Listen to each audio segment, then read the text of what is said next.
Standing just inside the shelter of his command tent, Arius peered out into the darkness, whilst the rain continued to hammer down around him.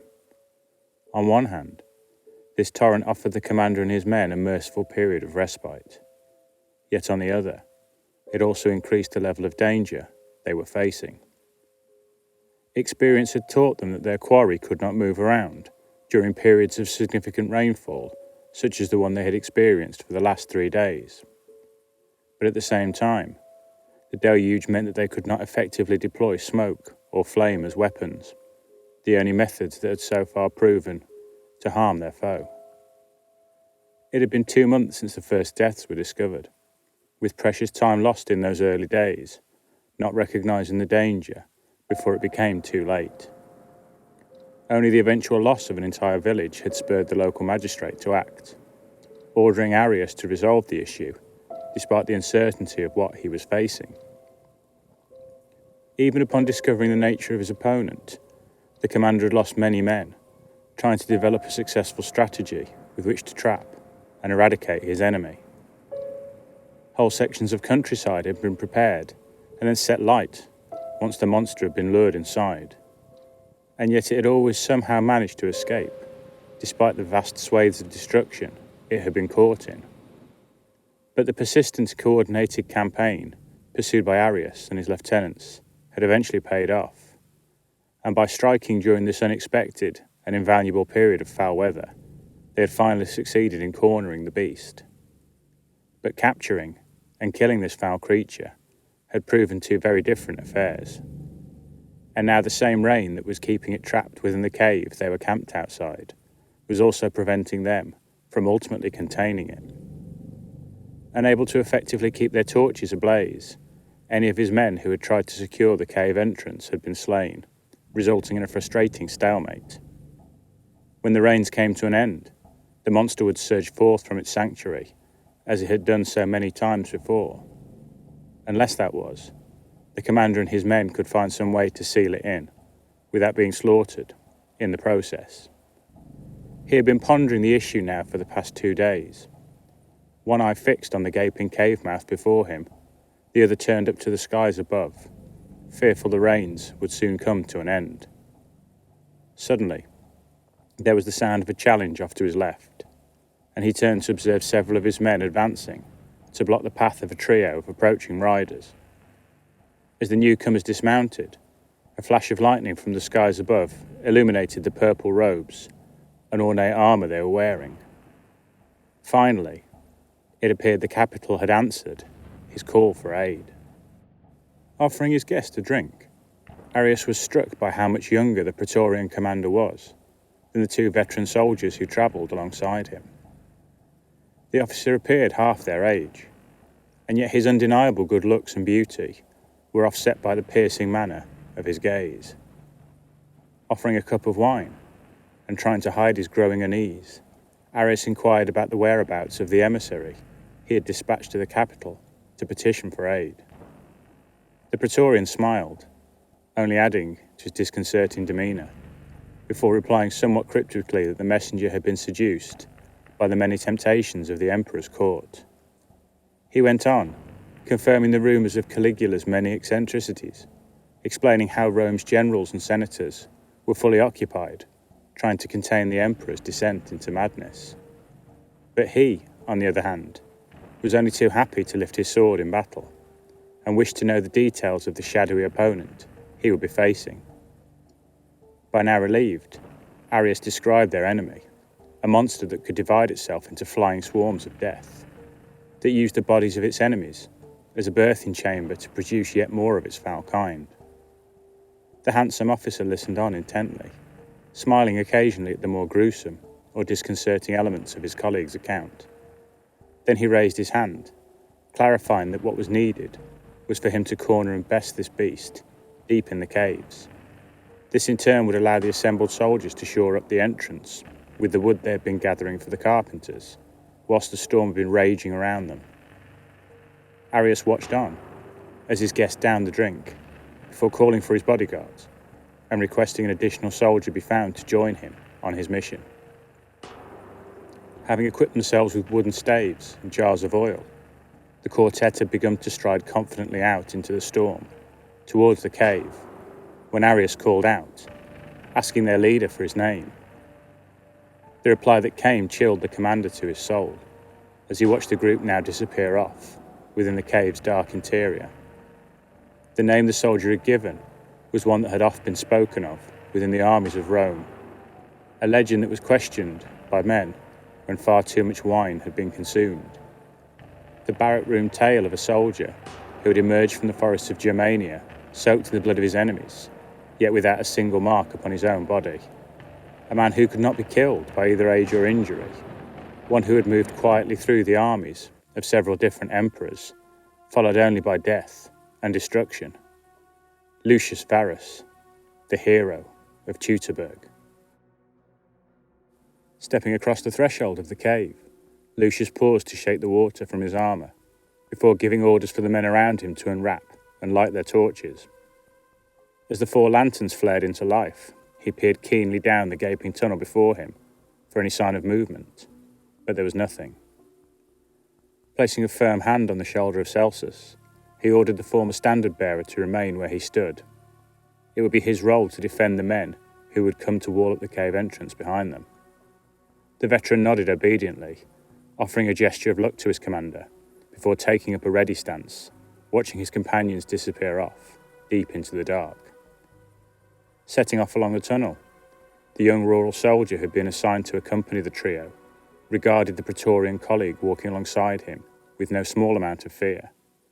He was wise to do so. The principal reason that Calvus had been retained in his master's service was his ability to extract information from prisoners, having served as Lucius's personal interrogator far longer than perhaps he should have. Arriving at the end of the tunnel, all 3 men now halted, each having detected what they believed to be the faintest sound of movement ahead of them. A curt command from Lucius now pushed the 2 soldiers forward, the light from their lanterns illuminating a small cave in which the tunnel terminated. Moving out to form a line, the trio walked towards the centre of the grotto, each holding a weapon in one hand, a flaming torch grasped firmly in the other. Standing there, directly in the centre of the cave, Lucius could feel an excitement that had eluded him now for so long, a sense that something was nearby that might present an actual challenge in battle. For too long, he had been limited to the intrigues and confrontations of the mortal world, a dirty business to which he was fully accustomed, but far from excited by. If the rumours of this creature were true, it would indeed represent a worthy opponent, the likes of which he had not faced for so long. An enemy, on par with the blood-drinking demon he had faced off against in Germania, or the mysterious undersea dwellers who had attacked him and his men on the islands off the coast of Dania. The story he had overheard the messenger telling in the tavern had proven too tantalising to resist. His former bodyguards, only too happy to assist him once he had seduced and then disposed of Arius, his hapless emissary. He was still in the process of reminiscing these past encounters when a patch of shadow off to his right-hand side had suddenly erupted, consuming the soldier who had been assigned to assist him and his men. The creature which the Romans had named Blight had been trapped now inside the cave for 3 days, becoming increasingly frustrated with the situation it had found itself in. Forever unable to quench its gnawing hunger, it had been clumsy in its advances, falling for a simple trap in the full knowledge it was being hunted by the armies of man. As they'd done before, the humans had burned vast swathes of vegetation, believing the destruction would be sufficient to consume the monster they had trapped in its boundaries. And as he had done so many times before, Blight had already ensured that it had retained some of its form far away from the ambush site, safe from the destruction being visited by its larger self.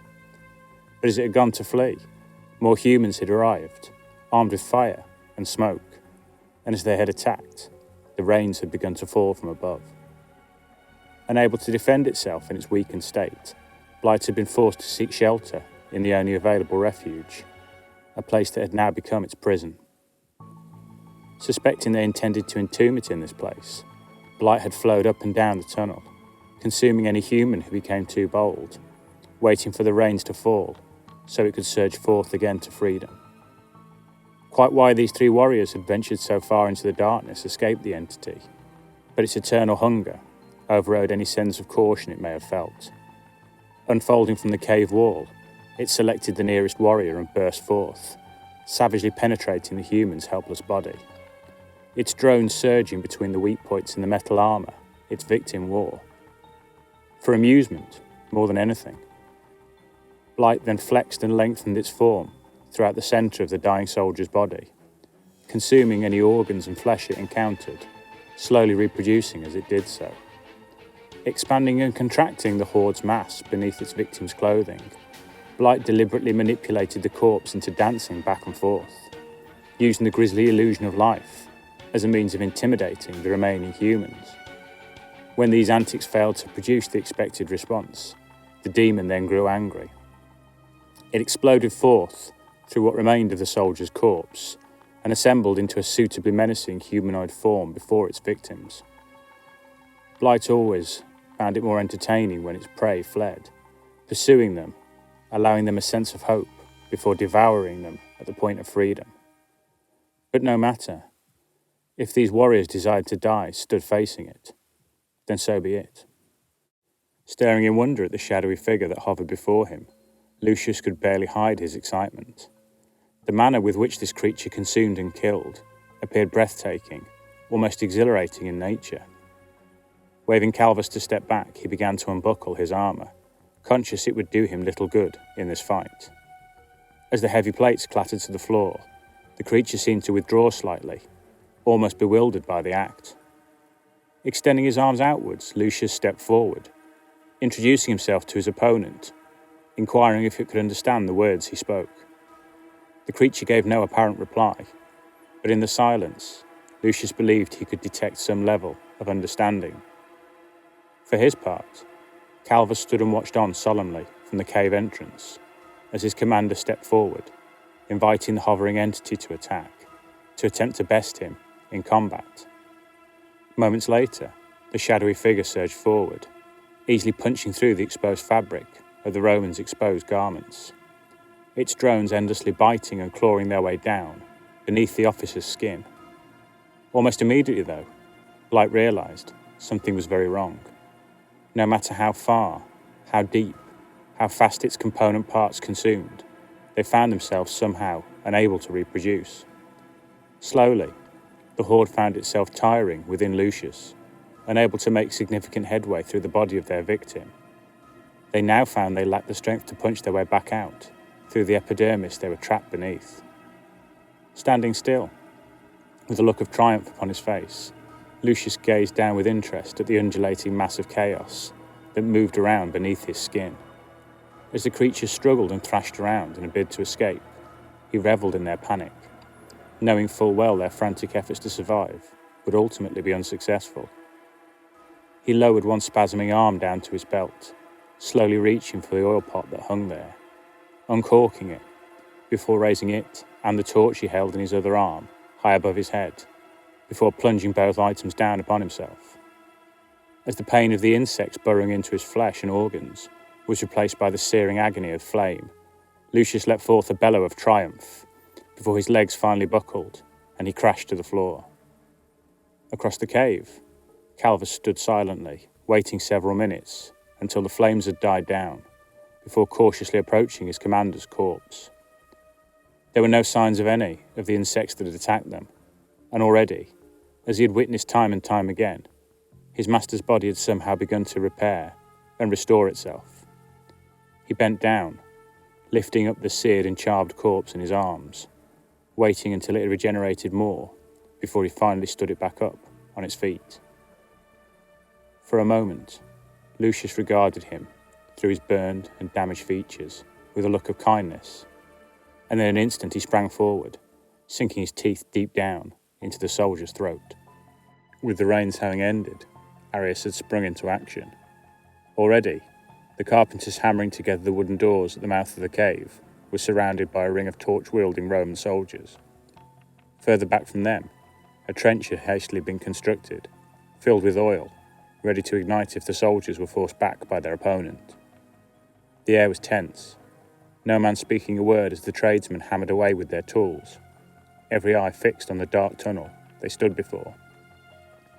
Then there was movement in the darkness, the spearmen and archers going on to breathe a sigh of relief as two of the Praetorians now emerged. Stepping forward, Arrius could see the officer's face and arms were covered with blood, as was the armour and clothing that now hung loosely from his body. Of his own soldier and the other Praetorian there was no sign, and when he inquired after them he was simply waved away and advised to seal up the cave as quickly as possible.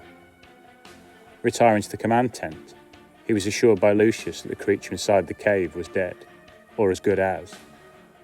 It was agreed to construct a secondary set of doors further along the tunnel, before then hiding the external portal beneath an outer layer of rocks. In this way, it would be ensured that blight would never again threaten the human world.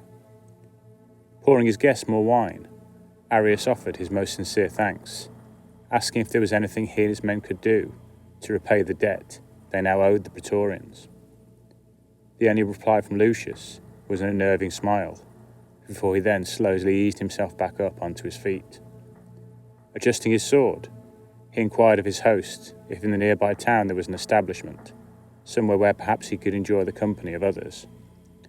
An establishment where the rules of the house allowed for customers with more extreme tastes.